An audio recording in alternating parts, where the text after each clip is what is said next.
O sinal do recreio tocava sempre no mesmo horário, 9h45. Era o momento em que as crianças se libertavam das carteiras, soltavam os sapatos, os gritos, e corriam como se o mundo fosse um pátio sem cercas. Mas naquele canto específico da sala 5B, um menino de olhar calado, pele muito branca e cabelo arrumado com gel, permanecia sentado. O nome dele era Daniel. 10 anos, caderno impecável, voz baixa.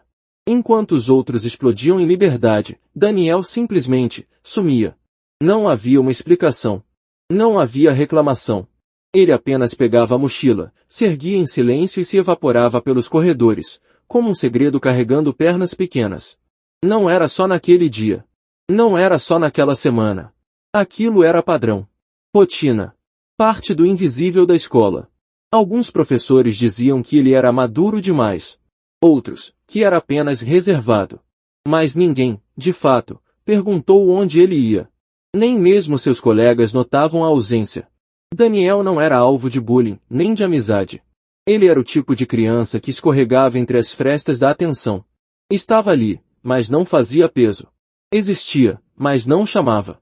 E essa ausência constante no momento mais barulhento da escola, o recreio, não provocava alarde, apenas silêncio. E no silêncio, coisas horríveis crescem. No início de março, uma substituta chegou à biblioteca da escola. Seu nome era Sofia, e ela não era dessas que apenas passava o código de barras nos livros. Gostava de observar. De escutar o som da sala mesmo quando ninguém falava. Percebia o peso com que alguns alunos puxavam cadeiras. Os olhares que desviavam antes de responder. E em seu segundo dia ali, ela notou que, sempre entre 9h50 e 10h30, um mesmo par de tênis pretos passava pela porta da biblioteca. Não pedia nada. Apenas passava, olhava, e sumia de novo. Na sexta-feira daquela semana, Daniel não apenas passou pela porta, ele entrou. Escolheu um livro da prateleira infantil, sentou-se em uma mesa do fundo, e fingiu ler. Sofia não se aproximou. Fingiu que não viu. Fingiu, mas viu. Percebeu que os olhos dele não acompanhavam as linhas do texto. Percebeu que ele olhava mais para a porta do que para o livro. E, principalmente, percebeu algo que poucos adultos param para notar: ele não estava confortável em estar sozinho, ele estava escondido. Sofia notou mentalmente o horário e repetiu a observação pelos dias seguintes. Sempre o mesmo comportamento. Mesmo horário. Mesmo livro. Mesmo silêncio. E então, num desses dias, decidiu falar. Não com perguntas. Não com autoridade. Apenas com uma gentileza sutil. Gosta de vir aqui no recreio? Daniel a olhou como se tivesse levado um susto. Os olhos arregalados, a respiração mais rápida. Ele respondeu com um aceno de ombro e um quase sorriso que morreu antes de nascer. É mais calmo aqui. Foi só isso. Mas para Sofia, foi o começo de alguma coisa. Um feixe de luz tentando entrar por uma rachadura. Na semana seguinte, Daniel apareceu com uma blusa de manga comprida, apesar do calor. E pela primeira vez, pediu um livro para levar para casa. Era um livro grosso, com uma capa que nenhuma criança da idade dele escolheria normalmente. Contos de pessoas esquecidas. Sofia não comentou, apenas entregou o livro e perguntou. Você gosta de histórias tristes? Daniel hesitou, depois assentiu. Histórias tristes são mais verdadeiras. Naquele momento, algo apertou dentro do peito de Sofia. Não era só empatia, era alarme. Enquanto as semanas passavam, Sofia começou a notar outros detalhes. Daniel nunca se sentava perto de meninos mais bagunceiros. Reagia com um leve sobressalto a sons altos. E toda vez que alguém se aproximava por trás, ele encolhia os ombros como se esperasse um toque que nunca queria receber. Um dia, ao se abaixar para pegar um livro que ele deixará cair, Sofia notou algo sob a gola da camisa, uma mancha roxa, já em estágio de desaparecimento. Ela não disse nada naquele instante. Mas ali, o instinto dela se transformou em urgência. Na diretoria, a ficha de Daniel estava limpa. Excelente desempenho. Nunca um bilhete de mau comportamento. Sem histórico de problemas. A mãe, segundo os registros, comparecia às reuniões. O pai, raramente. Tudo parecia normal. E era esse normal que mais incomodava a Sofia. Porque muitas tragédias se escondem atrás da normalidade. E ela sabia, a dor mais difícil de identificar é a que não grita. Certa manhã, Daniel chegou atrasado. Estava com os olhos vermelhos e tentou disfarçar um leve mancar ao andar. Ninguém pareceu notar. Mas Sofia sim. E naquele dia, decidiu arriscar um pouco mais. Daniel, hoje você não quer me contar um pedacinho da sua história? Ele travou. Literalmente. O corpo enrijeceu, os olhos buscaram a porta. Eu não tenho história. Todos têm. Ela disse, com um sorriso triste. Só precisam de alguém que queira escutar. O que aconteceu depois foi inesperado. Daniel começou a chorar. Não um choro escandaloso, mas um choro de quem tenta desesperadamente não chorar. Mordeu os lábios, baixou a cabeça, murmurou um desculpa, repetido como mantra. Sofia não tocou nele. Apenas disse: aqui você não precisa pedir desculpa por sentir. E aquela frase, para Daniel, soou como algo que ele nunca tinha escutado antes. Naquele dia, ele não voltou para a sala de aula. Ficou na biblioteca. A diretora autorizou. Sofia ficou ali, por perto, sem pressionar. De tempos em tempos, Daniel soltava frases soltas, fragmentadas. Palavras que não pareciam fazer sentido juntas. Mas para quem soubesse escutar, o que ele estava tentando dizer era claro: tinha medo. Muito medo. Não do escuro, nem de monstros. Mas de algo dentro de casa. Ao final do turno, Sofia perguntou se podia ligar para a mãe dele. Daniel congelou. Disse não, com firmeza, com olhos arregalados, com um tremor na voz que beirava o pânico. Se ela souber, ele vai. Ele não completou a frase. Sofia não insistiu. Mas agora, ela tinha certeza. E não podia mais ignorar. Naquela noite, ela levou os pensamentos para casa. Escreveu num caderno tudo o que havia observado. Não podia acusar sem provas. Não podia ignorar.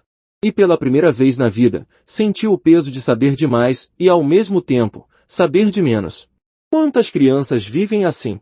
Quantas somem no recreio e na vida, sem que ninguém pergunte o porquê? Enquanto isso, Daniel estava em casa, sentado à mesa, comendo em silêncio. O pai falava sobre trabalho. A mãe sorria. Tudo parecia calmo. Mas por dentro, o menino segurava o estômago. Ele sabia que tinha falado demais. E embora não tivesse dito nada direto, sabia que o simples fato de ter chorado era suficiente. E o pai dele, de alguma forma, sempre descobria. E naquela noite, enquanto todos dormiam, Daniel se levantou da cama e caminhou até a mochila escolar. Pegou o livro que Sofia havia emprestado e abraçou contra o peito. Era pesado, grosso e escuro. Mas para ele, aquele livro era uma proteção. Era uma promessa silenciosa de que, talvez, pela primeira vez, alguém estava começando a ver. Na manhã seguinte, Sofia acordou mais cedo do que o habitual. Havia algo pesado em sua mente, como se soubesse que o dia carregaria mais do que papéis e livros. Ela repassou cada detalhe da última conversa com Daniel, cada gesto, cada palavra não dita. Sabia que não podia confrontá-lo. Sabia que tudo precisava ser feito com extremo cuidado, porque às vezes, tentar salvar alguém com pressa pode empurrar a pessoa ainda mais fundo no buraco. Era preciso paciência. Era preciso amor. Na biblioteca, ela preparou a mesa do fundo com o mesmo livro de sempre, mas ao lado, deixou outro, menor, com a capa azul marinho e o título As Coisas que Ninguém Diz. Era uma metáfora. Um convite. Quando Daniel apareceu, no mesmo horário de sempre, seus olhos pousaram no livro azul. Ele não disse nada. Nem Sofia. Mas ao sentar-se, seus dedos tocaram a capa com um cuidado estranho, quase reverente. Como se soubesse que aquele livro não estava ali por acaso. O silêncio entre eles durou longos minutos. O barulho da escola parecia vir de outro mundo. Até que, finalmente, Daniel falou, sem tirar os olhos da mesa. Se você contar para alguém, ele vai saber. A voz saiu baixa, engolida pelo medo. Sofia fechou o livro que estava fingindo ler, e com a voz mais serena que conseguiu, disse: quem é ele, Daniel? O menino fechou a cara na mesma hora. Endureceu. Se encolheu. Ninguém. E ali estava mais uma parede, e mais uma rachadura. Ela não insistiu. Sabia que insistir era arriscar. Mas naquele momento, entendeu algo fundamental. Daniel não precisava apenas de alguém que o escutasse. Ele precisava de tempo. Tempo para confiar, para processar, para entender que talvez, só talvez, estivesse permitido ser salvo. Nos dias seguintes, eles criaram uma rotina silenciosa. Daniel aparecia, sentava no mesmo lugar, lia pedaços do livro azul. Sofia seguia o ritmo dele. Às vezes, contava pequenas histórias tristes. Histórias sobre crianças que se sentiam erradas, que viviam com medo, que achavam que tinham culpa de tudo. Ela não dava nomes, nem fazia comparações. Mas Daniel escutava cada palavra como se estivesse ouvindo algo pela primeira vez. E em certos momentos, suas mãos tremiam levemente sobre as páginas. Em uma terça-feira nublada, Daniel falou mais uma vez: "Você já contou um segredo tão pesado que parecia que ia desabar quando terminasse?" Sofia sorriu com o coração apertado. "Já. E descobri que segredos só têm esse peso porque carregamos sozinhos. Quando alguém segura com a gente, eles ficam um pouco mais leves." Daniel não respondeu. Mas naquele dia, deixou um bilhete dobrado dentro do livro azul antes de ir embora. O bilhete dizia apenas: "Ele não deixa eu brincar. Ele fala que menino homem não pode ser mole." Era curto. Mas dizia mais do que qualquer frase longa. Sofia leu aquilo como quem lê um pedido de socorro. E entendeu. O pai dele não era apenas violento, era controlador. Molde emocional. Forçava Daniel a viver uma masculinidade doente, silenciosa, feita de dor e culpa. No final da aula, Sofia foi até a diretoria. Queria saber mais da família. Não podia agir oficialmente ainda, mas precisava se armar de informação. Descobriu que o pai de Daniel trabalhava em outra cidade e só voltava em dias alternados. Isso explicava o comportamento irregular. Nos dias em que o pai estava presente, Daniel vinha mais calado, mais tenso. Quando o pai estava fora, ele ainda era fechado, mas menos esmagado. Na quarta-feira seguinte, Daniel apareceu com um corte pequeno na sobrancelha. Disfarçado. Mais visível. Quando Sofia olhou, ele desviou o rosto rápido. E pela primeira vez, não quis entrar na biblioteca. Foi direto para o banheiro. Ficou lá os 40 minutos inteiros do recreio. Isso partiu Sofia ao meio. Porque agora, o esconderijo dele nem era mais nos livros, era na solidão total. A dor estava crescendo. O tempo estava acabando. Mais tarde, naquele mesmo dia, Sofia preparou uma carta. Não era uma denúncia. Era um pedido de conversa. Escreveu para a mãe de Daniel, chamando-a para uma reunião informal. Não queria assustá-la. Apenas conversar. Entender. E, talvez, abrir uma porta. Colocou o envelope lacrado na agenda do menino, como um bilhete comum da escola. Ele não viu. Quando visse, talvez já fosse tarde. Daniel não apareceu na biblioteca nos 2 dias seguintes. Sofia sentiu o estômago embrulhado. Pensava em 1000 possibilidades. E se ele tivesse contado pro pai? E se o pai tivesse descoberto o bilhete? E se? Ela não conseguia respirar direito. Aquela sensação de impotência, de andar no escuro, de pisar em campo minado, era insuportável. Mas na sexta-feira, pouco antes do recreio, a diretora bateu na porta da biblioteca com um recado. A mãe do Daniel veio. Está na sala de reuniões. Quer falar com você. Sofia levantou em silêncio. O coração acelerado. As mãos geladas. Estava prestes a encontrar uma mulher que talvez fosse cúmplice, talvez vítima, talvez apenas cega. Quando entrou na sala, encontrou uma mulher jovem, bem vestida, com olhos exaustos. Chamava-se Camila. Sorriu educadamente, mas havia algo inquieto em sua expressão. Sofia ofereceu café, recusado. Então, foi direto ao ponto. Seu filho tem passado bastante tempo comigo na biblioteca. E eu comecei a notar alguns comportamentos que me preocupam. A senhora sabe se está tudo bem em casa? O silêncio que veio depois dessa pergunta foi o mais pesado de todos. Camila franziu a testa. Depois abaixou os olhos. E, muito devagar, disse, ele nunca me conta nada. Eu achava que era só o jeitinho dele. E então, seus olhos encheram d'água. Mas às vezes eu sinto que tem alguma coisa. Só que eu não sei o que. E ele ama tanto o pai. Sofia engoliu a vontade de gritar. Sabia que estava diante de uma mãe que também estava presa. Presa na imagem de uma família de aparência, na ilusão de que tudo estava sob controle. Mas ali, naquele momento, uma semente foi plantada. A dúvida. A possibilidade. E a verdade, por mais dolorosa que fosse, começava a abrir caminho. Daniel não foi à escola na segunda-feira. Nem na terça. Sofia tentou disfarçar a angústia, mas passava os olhos pelo corredor a cada 5 minutos, esperando ver aquele par de tênis pretos cruzando a porta. Nada. O livro azul ainda estava sobre a mesa. O bilhete ainda guardado na gaveta. O silêncio, agora, era ensurdecedor. E o medo, um peso constante sobre os ombros dela. Algo estava errado. Ela sentia. O tipo de sensação que o corpo entende antes da mente. Na manhã de quarta-feira, quando finalmente Daniel apareceu, alguma coisa havia mudado. Ele estava com o rosto mais pálido do que o normal, olheiras fundas e os olhos baixos, como se quisesse desaparecer dentro da própria pele. Usava uma blusa de gola alta, mesmo com o calor sufocante. E o pior, evitou entrar na biblioteca. Passou direto, como se nunca tivesse estado ali. Como se Sofia não fosse ninguém. Como se tudo que eles haviam construído tivesse sido apagado com uma só borracha, de medo. Sofia não o chamou. Não foi atrás. Sabia que, se ele estava se afastando, era porque havia sido tocado. Não com palavras, mas com controle. Aquilo não era decisão dele. Era reflexo de algo que aconteceu, algo que Sofia temia imaginar. E doía. Doía ver aquela criança que por um instante havia confiado, agora, se trancando de novo num quarto invisível, sem portas nem janelas. Durante o recreio, ele não apareceu na biblioteca. Não foi ao banheiro. Não ficou no corredor. Sofia procurou, discretamente, em todos os cantos possíveis. Só o encontrou depois da aula, sentado sozinho, perto do depósito dos materiais esportivos, com a mochila no colo e o olhar fixo no chão. Ela não se aproximou. Apenas o observou, de longe.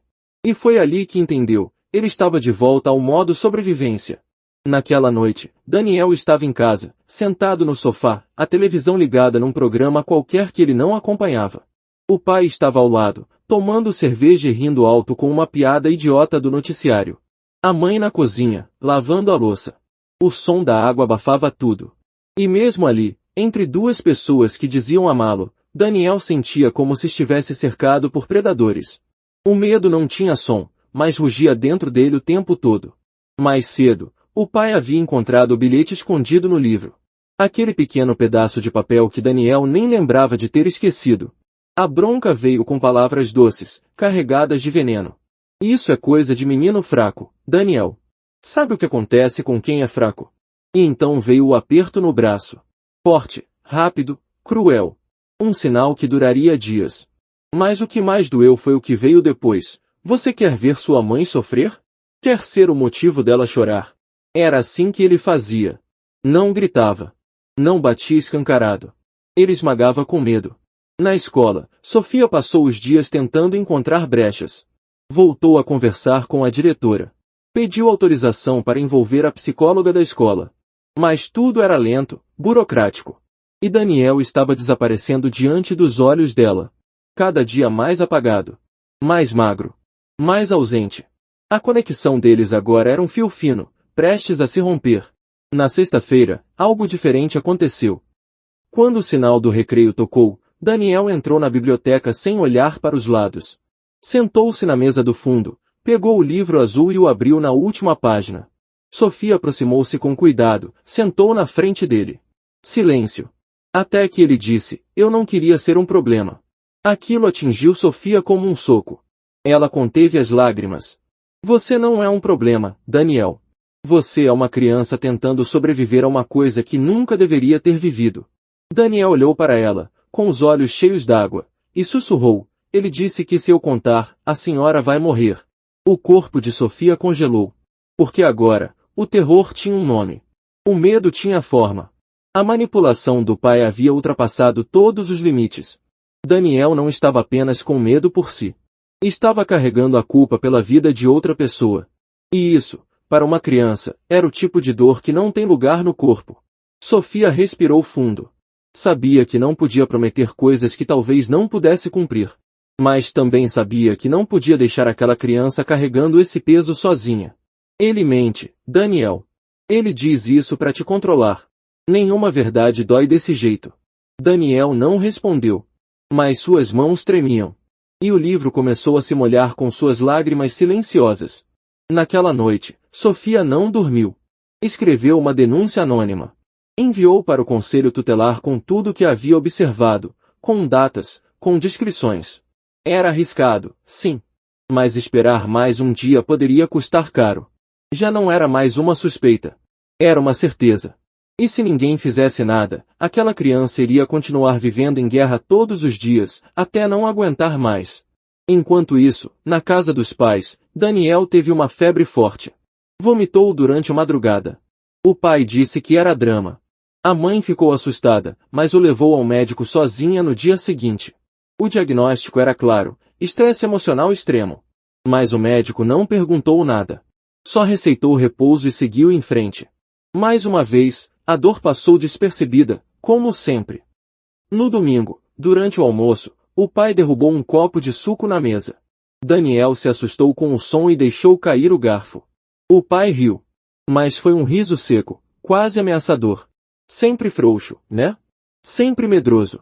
A mãe lançou um olhar desconfortável, mas não disse nada. Estava aprendendo a engolir o que doía, porque achava que isso era o melhor a se fazer. Daniel, no entanto, sentia que estava no limite. Na segunda-feira seguinte, Daniel não levou a mochila para a escola. Levou apenas o livro azul. E dentro dele, um envelope branco, escrito com letra tremida: "Não quero mais ter medo." Aquilo era mais do que uma frase. Era um grito. Um pedido de socorro. Uma decisão. E talvez, o começo de uma virada. Camila não dormiu depois da conversa com Sofia. As palavras da bibliotecária não saíam da sua cabeça. Ele tem sinais de medo. Evita contato físico. Chora sem motivo. Ela tentou racionalizar, dizer que era só a timidez do filho, uma fase, um comportamento comum para uma criança mais introspectiva. Mas, lá no fundo, onde as mães sentem antes de entender, ela sabia. Havia algo errado. E a culpa começou a se mover como uma maré dentro dela. Naquela noite, enquanto o marido dormia pesado do lado esquerdo da cama, Camila foi até o quarto de Daniel. Ele dormia encolhido, abraçado ao livro azul. A luz do abajur revelou marcas discretas no pulso e uma mancha arroxeada na base do pescoço, coberta pela gola da camiseta. Camila paralisou. O tempo congelou. Era como se todos os "não quero falar sobre isso" e "tá tudo bem, mãe" gritassem de uma vez. E pela primeira vez, ela sentiu medo do homem que dormia em sua casa. No dia seguinte, Daniel percebeu a mudança no olhar da mãe. Não era mais distraída, nem apenas preocupada. Havia algo mais, desespero silencioso. Ele tentou agir normalmente, mas quando pegou o pão da mesa e viu a mão da mãe tremer, entendeu que ela sabia. Não tudo, mas o suficiente. E isso o aterrorizou. Porque o pai sempre dissera: se sua mãe descobrir, ela vai embora. A culpa vai ser sua. E ele acreditava. Porque era criança. E crianças acreditam no que ouvem de quem deveriam confiar. Camila passou o dia lutando contra o próprio passado. Pensava em todas as vezes em que Daniel havia dito que não queria ir ao clube com o pai. Em todas as desculpas inventadas. Pensava nos desenhos dele, cheios de sombras, com casinhas sempre sem janelas. Pensava em como ele se calava quando o pai entrava na sala. Tudo fazia sentido agora. Mas admitir aquilo era se culpar por ter sido cega. E a dor da culpa, às vezes, paralisa mais do que o medo. Sofia, por outro lado, não parava.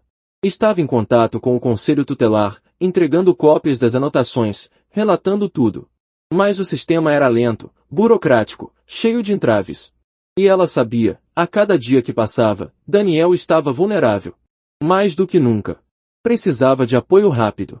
Precisava de uma ruptura.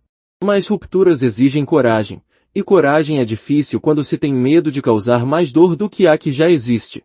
Na biblioteca, Daniel voltou a aparecer. Mas agora, não com o olhar escondido, e sim com os olhos pesados, cansados, de alguém que sabia que estava sendo observado por todos os lados. Ele sentou-se, abriu o livro azul, e disse apenas: "Ela sabe." Sofia engoliu seco. E o que ela disse? Daniel hesitou. Nada. Mas os olhos dela. Eles pareciam molhados, mesmo sem chorar. Aquilo partiu Sofia. Porque significava que a mãe estava vendo, mas ainda não conseguia agir. Camila, naquela noite, escreveu uma carta. Curta. Escrita com raiva e culpa. Dizia: "Eu sei que errei. Mas eu estou aqui. Me diga o que fazer." Ela não sabia para quem mandar. Não sabia a quem entregar. Mas escrever era uma forma de sair do torpor, de deixar o grito tomar forma. E quando olhou para Daniel dormindo de novo com o livro azul nos braços, ela soube que não podia mais esperar. O sábado foi tenso. O pai de Daniel estava em casa. Sorridente. Bebeu com os amigos, colocou música alta, fez piadas. Era o retrato perfeito do homem bom. Mas Daniel andava pela casa com os ombros curvados, evitando encostar nos móveis, olhando para o chão. Camila viu aquilo. E sentiu nojo. Não do filho, mas de si mesma. Por ter deixado aquilo durar tanto tempo sem ver. No domingo, uma discussão começou na cozinha. O pai de Daniel reclamou de algo banal. O feijão sem sal. Camila respondeu com firmeza, algo que raramente fazia. Ele elevou a voz. Daniel assistia tudo da porta, sem ser notado. E quando viu o pai se aproximar da mãe com o dedo em riste, algo dentro dele explodiu. Gritou. Um grito agudo, alto, desesperado, não bate nela. A frase cortou o ar como uma lâmina. E naquele instante, o tempo parou. O pai congelou. Camila também. Daniel tremia, chorando, com o corpo inteiro em alerta. Foi a primeira vez que ele enfrentou. A primeira vez que a verdade saiu sem controle. Camila correu até ele, abraçou com força, com medo, com tudo. O pai apenas resmungou, tá maluco, moleque. Mas havia algo nos olhos de Camila agora. Algo que ele nunca tinha visto antes. Não era medo, era ódio. Na segunda-feira, Camila levou Daniel para a escola mais cedo. Pediu para falar com a direção. E com Sofia. Sentou-se com as mãos trêmulas, mas os olhos firmes. Está acontecendo. Tudo isso. Você estava certa. Eu vi. E eu não vou mais me calar. Sofia chorou. Daniel, ao lado, segurava o livro azul como se fosse um escudo. O menino que nunca ficava no recreio estava finalmente sendo visto. E sua dor, nomeada. As autoridades foram acionadas formalmente. Um acompanhamento foi iniciado. Camila pediu uma medida protetiva. E o pai, bem, o pai ainda não sabia. Ainda achava que controlava tudo. Mas algo havia mudado. O silêncio estava quebrado. A verdade começava a se espalhar, mesmo que lentamente. E Daniel? Daniel começava a respirar um pouco mais fundo. Naquela tarde, ele ficou na biblioteca mais tempo do que o habitual. Escreveu em uma folha solta, com letra ainda trêmula, hoje eu falei. Entregou a folha para Sofia antes de sair. Não disse nada. Mas o sorriso tímido, pequeno, quase imperceptível no canto da boca, dizia mais do que 1000 palavras. Dizia que o menino que se escondia estava começando a voltar à luz. E pela primeira vez, quando o sinal do recreio tocou, ele não desapareceu. O dia começou como qualquer outro.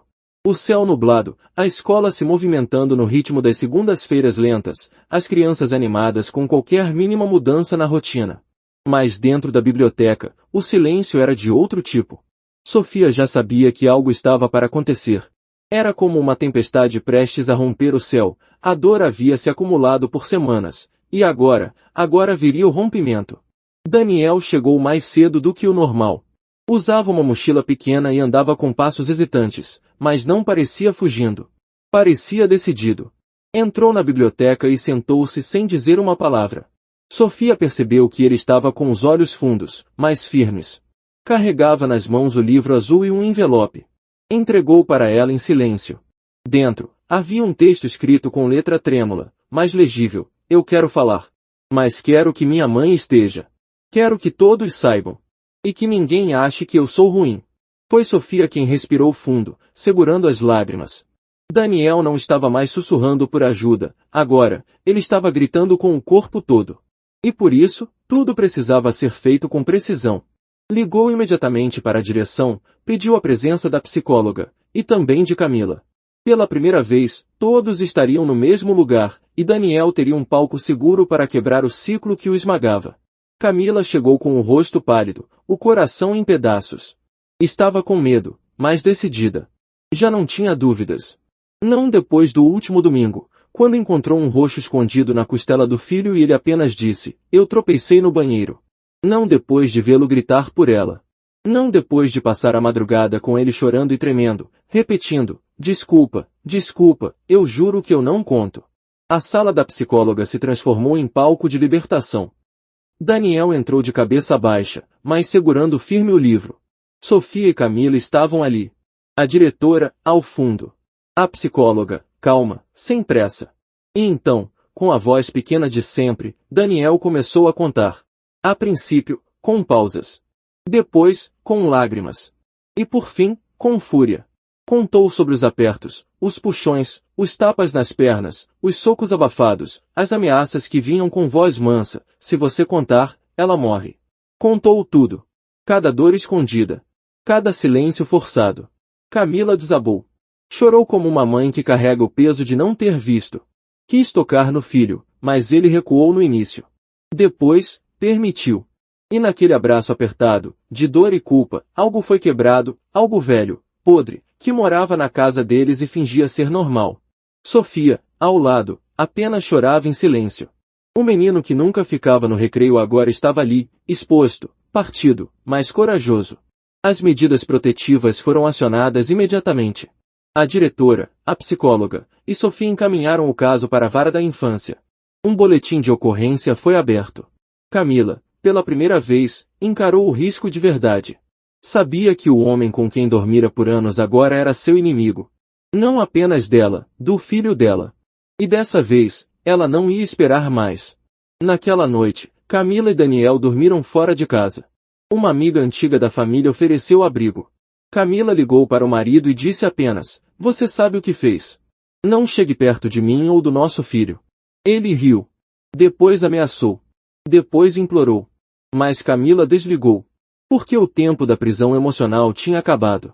E ela sabia, o medo era o que mantinha aquele homem poderoso. A coragem era o que o destruía. Na terça-feira, a escola parecia outra. Os professores souberam, mas em silêncio respeitoso. Algumas crianças comentaram que Daniel estava de estranho. Ele não respondeu. Estava quieto, mas não apagado. Carregava os olhos de quem enfrentou o inferno. E venceu. No recreio, ele não foi à biblioteca. Não foi ao banheiro. Não se escondeu. Ficou no pátio. Sentado. Observando.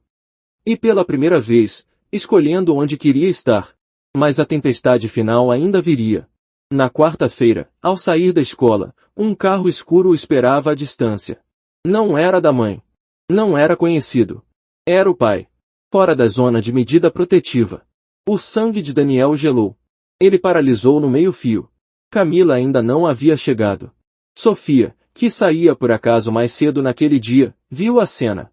Correu. Chamou o nome dele. Daniel reagiu. Correu até ela, e juntos entraram de volta na escola. A polícia foi acionada. O pai fugiu antes que fosse pego. Mas o susto ficou marcado. E foi o suficiente para que o juiz responsável antecipasse uma audiência de urgência. Ali, diante da justiça, Camila e Daniel falaram. Relataram. E com provas, laudos, testemunhos e dor visível, a decisão veio, o afastamento definitivo do pai. Ele não poderia mais chegar perto. Nem da mãe. Nem do filho. Na volta para casa, Daniel perguntou se podia levar o livro azul de volta à biblioteca. Quero devolver. Já terminei. Sofia riu. Chorou. Disse que ele podia ficar com o livro. Mas ele recusou. Eu quero começar um novo. Um que não tenha medo. Foi nesse momento que Sofia percebeu, o menino que vivia escondido agora era alguém em construção. Ainda com feridas, ainda com marcas. Mas não com vergonha. Na manhã seguinte, a campainha da escola tocou às 9h45. O recreio começou. E pela primeira vez em muito tempo, Daniel não sumiu. Ele foi até o pátio, olhou ao redor, respirou fundo, e correu. Não muito. Não gritando. Mas correu. Com o corpo ainda aprendendo que liberdade não machuca. Com o coração dizendo, aos poucos, agora pode brincar. Os dias seguintes ao afastamento do pai foram estranhos. Não silenciosos, mas cheios de um novo tipo de barulho. O barulho dos armários sendo esvaziados, das gavetas sendo trancadas, da respiração de Camila tentando se manter firme. Era como se a casa estivesse reaprendendo a existir sem medo. Mas também havia um espaço ali. Um espaço deixado não pelo homem, mas pelas marcas que ele cravou na rotina de todos. Daniel passou a dormir no quarto da mãe. Os primeiros dias foram difíceis. Tinha pesadelos. Acordava ofegante. Às vezes chorava sem saber o porquê. Camila, paciente, não cobrava explicações. Só segurava sua mão. A mesma mão que, por tanto tempo, não soube proteger. Ela agora tentava aprender o que nunca lhe ensinaram, como ser abrigo depois da tempestade. Na escola, Daniel voltou às aulas. Aos poucos. Mas algo nele havia mudado. Os professores notaram. Era o mesmo menino calado, mas agora com um olhar mais presente. Não evitava mais todos os colegas. Às vezes respondia com um sorriso. Pequeno, tímido, mas verdadeiro. Sofia continuava por perto. Não como salvadora, mas como ponto de apoio. Um farol que não se apaga mesmo quando o mar parece ter acalmado. O livro azul continuava com ele. Mesmo tendo dito que não queria mais, Daniel agora o levava como símbolo. Não para fugir, mas para lembrar. Era como um escudo invertido, não para se esconder do mundo, mas para dizer ao mundo que sobreviveu. E havia sobrevivido. Isso por si só já era algo que nenhuma criança deveria precisar provar, mas ele provou. Camila entrou em acompanhamento psicológico. Por conta própria. Sabia que carregar a culpa não era o caminho, mas também sabia que fingir que nada aconteceu seria repetir os erros do passado. Ela começou a escrever cartas para o filho. Uma por semana. Não entregava todas. Mas escrevia. Cartas pedindo desculpas. Cartas dizendo quanto o amava. Cartas dizendo que, mesmo tarde, estava ali agora, inteira. Numa tarde chuvosa, Daniel apareceu na biblioteca sem o livro. Sentou-se de frente para Sofia e disse, "Você acha que um dia eu vou esquecer tudo?" Sofia demorou para responder. Depois disse com calma, "Acho que esquecer não é o que cura. O que cura é parar de ter medo de lembrar." Daniel assentiu, sem dizer nada. Mas naquela resposta havia algo libertador. Não precisava apagar. Precisava seguir, mesmo com as cicatrizes. Com o tempo, ele começou a brincar no recreio. Primeiro assistindo.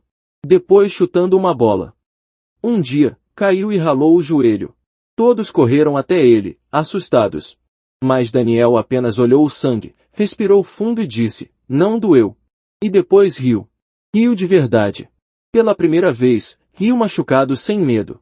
Aquilo foi uma vitória silenciosa. Só quem carrega dor dentro do corpo entende o que é se ferir e ainda se sentir seguro. Algumas crianças começaram a se aproximar. Curiosas. Não por maldade, mas pela vontade infantil de entender. Uma menina perguntou, "Por que você não brincava antes?" Daniel pensou. Depois respondeu, "Porque eu tinha que me esconder." Ela não entendeu. Apenas disse, "Mas agora não precisa, né?" E isso bastou. Às vezes, as respostas simples são as que mais doem, e as que mais curam. Na audiência definitiva, Daniel foi chamado a depor com apoio psicológico. Estava nervoso, mas falou. Não como vítima, mas como alguém que decidiu quebrar o ciclo. O juiz, comovido, autorizou o afastamento permanente do pai e recomendou proteção integral. Camila chorou. Não de desespero, mas de libertação. Pela primeira vez, estavam seguros de verdade. Pela primeira vez, o medo não tinha mais chave da casa. Mas o trauma não some com papel assinado. Às vezes, ele volta. Em formas pequenas. Um barulho de porta forte demais. Um sonho confuso. Uma música que lembra o passado. Daniel começou a fazer acompanhamento com uma terapeuta especializada. Camila também. E juntos, mãe e filho passaram a reconstruir o afeto. Não como era antes, mas melhor. Mais consciente. Mais presente. Sofia continuou na escola, mas agora com uma função mais ativa. Criou um pequeno projeto de leitura para crianças que quisessem um tempo fora do pátio. Um espaço para conversar, escrever, respirar. Chamou de Sala do Silêncio que Fala. Daniel ajudou a escolher os livros. O primeiro da estante era o azul, aquele que mudou tudo. Aquele que, de alguma forma, salvou a vida dele. Os colegas passaram a respeitá-lo mais. Não por pena, mas por intuição. Crianças sentem quando alguém carregou o peso do mundo nas costas. E Daniel carregou. Por tempo demais. Mas agora, ele começava a dividir esse peso com o mundo. Começava a entender que ser forte não é aguentar tudo calado. É ter coragem de pedir ajuda quando dói. Um dia, no final de uma aula, Daniel foi chamado para uma entrevista com uma equipe de psicólogos do município. Queriam entender melhor seu processo de superação. Ele respondeu com frases curtas, tímidas, mas sempre honestas. Ao final, uma das entrevistadoras perguntou: se você pudesse dizer uma coisa para outras crianças que passam pelo que você passou, o que diria? Daniel pensou por longos segundos. Depois disse: que não é errado ter medo. Errado é fazer alguém viver com medo e fingir que isso é amor. Essa frase ficou marcada. Escreveu-se sozinha nas paredes da biblioteca. Sofia mandou-o emoldurar. E Camila, quando leu pela primeira vez, abraçou o filho como se estivesse abraçando o mundo inteiro. Porque, de certa forma, estava mesmo. Ela sabia que ainda tinham muito caminho pela frente. Mas agora, pelo menos, estavam indo na direção certa. Juntos. O tempo passou. Não rápido. Não lento. Apenas no ritmo certo de quem está tentando se reconstruir um pedaço por vez. Daniel agora tinha 11 anos. Os ombros ainda magros, o olhar ainda profundo, mas com uma leveza nova. Uma luz tímida no fundo dos olhos, como quem aprendeu que é possível viver sem se encolher. A escola continuava a mesma em estrutura. Mas havia algo diferente nos corredores. Crianças que antes passavam batidas começaram a ser notadas. Professores mais atentos, diretores menos apressados. O projeto da biblioteca cresceu. A Sala do Silêncio que fala virou referência em outras escolas da região. E Daniel, ainda tímido, passou a ajudar outras crianças a encontrarem livros que contassem histórias parecidas com a delas. Camila seguiu firme no processo de reconstrução. Tornou-se voluntária em um grupo de apoio a mães que passaram por relacionamentos abusivos. Não falava muito, mas quando falava, tocava fundo. Dizia: demorei para ver, mas hoje eu enxergo. E quero ensinar outras a não esperarem tanto quanto eu. Sua voz, antes abafada, agora ecoava onde antes havia apenas silêncio. Sofia seguiu como bibliotecária. Não quis outro cargo. Ela dizia que já tinha o melhor trabalho do mundo, ser ponte entre a dor e o acolhimento. Escreveu um artigo sobre a história de Daniel, sem nomes, sem detalhes que violassem sua privacidade. Mas o texto rodou o país. Tornou-se leitura obrigatória em cursos de formação de professores. Uma história que não era só de um menino, era de milhares que ainda se escondiam durante o recreio. Um dia, Daniel foi convidado a participar de um pequeno evento na escola. Um sarau literário. Haveria leitura de poesias, cartas e histórias escritas pelos próprios alunos. Ele hesitou. Quase disse não. Mas algo dentro dele queria tentar. E foi. Levou nas mãos um papel dobrado. Subiu no palco improvisado, suando frio, mãos tremendo. Quando abriu a boca, a voz saiu fraca, mas firme. Meu nome é Daniel. E essa é a primeira vez que eu leio algo meu em voz alta. A plateia estava em silêncio absoluto. Daniel continuou. Durante muito tempo, eu me escondi. Achava que era errado sentir medo. Achava que ser forte era não chorar. Mas aprendi que ser forte é falar, mesmo quando a voz treme. Então, se você estiver ouvindo isso agora, e tiver algo que ninguém sabe, saiba que sua dor não te faz errado. Ela só precisa ser escutada. As palmas vieram depois de um segundo que pareceu eterno. E naquele som, forte, coletivo, verdadeiro, Daniel sentiu algo que nunca havia sentido, orgulho de si mesmo. Não por ter vencido tudo, mas por estar ali. Vivo. De pé.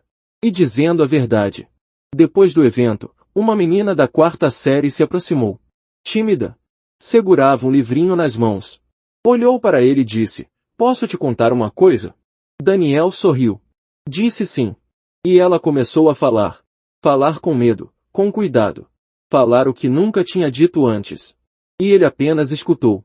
Escutou como Sofia escutou um dia. E assim, o ciclo foi quebrado, e renascido de outro jeito. O recreio nunca mais foi o mesmo. Daniel agora jogava bola, ria, lia, às vezes só observava. Mas não sumia. Nunca mais sumia. Aquele pátio que antes parecia um campo de batalha virou um território de possibilidades. E toda vez que ele olhava o céu aberto, se lembrava da primeira vez que correu sem se esconder. A primeira vez que foi livre. Camila o abraçava com frequência. Sem motivo. Só abraçava. E Daniel não recuava mais. Deixava-se tocar, deixava-se amar. Porque agora sabia a diferença entre toque e agressão, entre voz e ameaça, entre presença e domínio.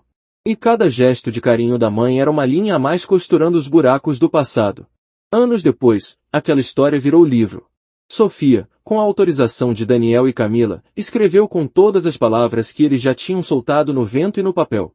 O título era simples: O menino que nunca ficava no recreio. O subtítulo, escrito por Daniel, e que um dia voltou para ensinar outros a não se esconderem. O livro rodou escolas, rodas de conversa, fóruns, palestras. Mas o mais importante foi o que ele fez em silêncio: tocou vidas. Despertou olhares. Salvou crianças que talvez estivessem a um passo de sumir também. E tudo isso porque alguém, um dia, viu um menino sumindo durante o recreio, e teve coragem de perguntar por quê. Daniel nunca esqueceu. Nunca superou totalmente. Porque algumas dores não desaparecem, elas se transformam. Em força. Em compaixão. Em voz. E naquele menino que nunca ficava no recreio, nasceu alguém que agora ensina o mundo inteiro a escutar o que o silêncio tenta esconder.